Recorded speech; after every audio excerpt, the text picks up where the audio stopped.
You keep telling yourself something is about to begin, but you no longer remember what beginning was supposed to feel like. And no one talks about what happens when waiting becomes a habit. By the end of this reflection, the waiting may feel less empty, not fulfilled, just more clearly seen.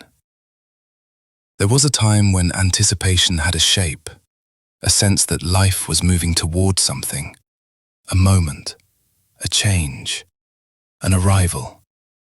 The waiting felt active then, charged, almost meaningful on its own. But somewhere along the way, the shape dissolved. The feeling of soon remained, while the image of what soon contained quietly disappeared. The days still move forward.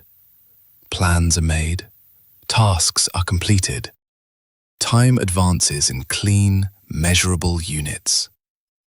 Yet beneath all of it, there is a pause that never ends. A sense that the real part hasn't started yet.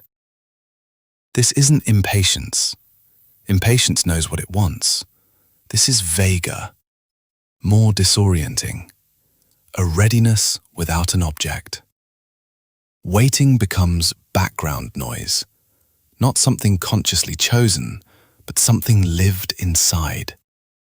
There is always a subtle leaning forward, a quiet postponement of presence, as if now is a rehearsal for a later moment that never fully arrives. At first, this waiting feels harmless, even hopeful. It creates momentum. It softens dissatisfaction.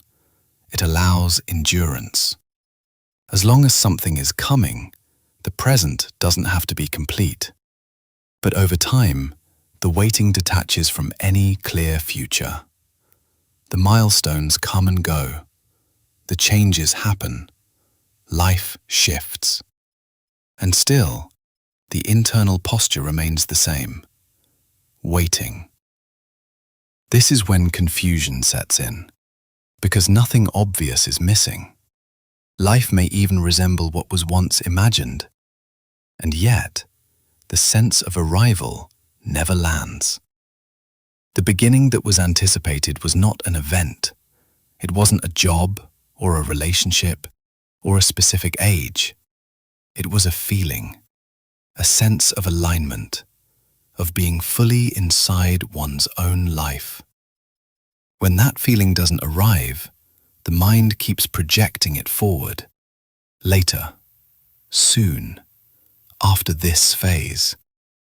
The waiting continues because stopping would require admitting that the beginning never came as expected. There is comfort in waiting. It protects against disappointment. If life hasn't begun yet, then nothing essential has been missed. Everything important is still ahead. But that comfort slowly turns into distance. Distance from the present, from satisfaction, from grief. Waiting delays contact with reality. This is not denial in a dramatic sense. It's subtle. Life is lived responsibly. Decisions are made. Days are filled. But something essential remains suspended. The feeling of beginning often belongs to earlier chapters of life, when possibilities felt wide, when identity was fluid, when time felt generous. Beginnings were frequent then. Each change felt like a threshold. As life stabilizes, thresholds disappear. Change becomes incremental, predictable, quiet, and without clear thresholds, the mind keeps expecting one. The waiting becomes a way of honoring a past rhythm that no longer exists. There is grief here, not for what was lost, but for what was expected to happen and never quite did. Admitting that the beginning has already passed can feel like admitting something ended too soon, or worse, that it never truly began at all. So the waiting persists, as a way to keep possibility alive. But possibility doesn't always announce itself as a beginning. Sometimes it arrives as deepening, as repetition that slowly gains meaning, as commitment that replaces novelty, as presence without excitement. These forms are quieter. They don't feel like starting.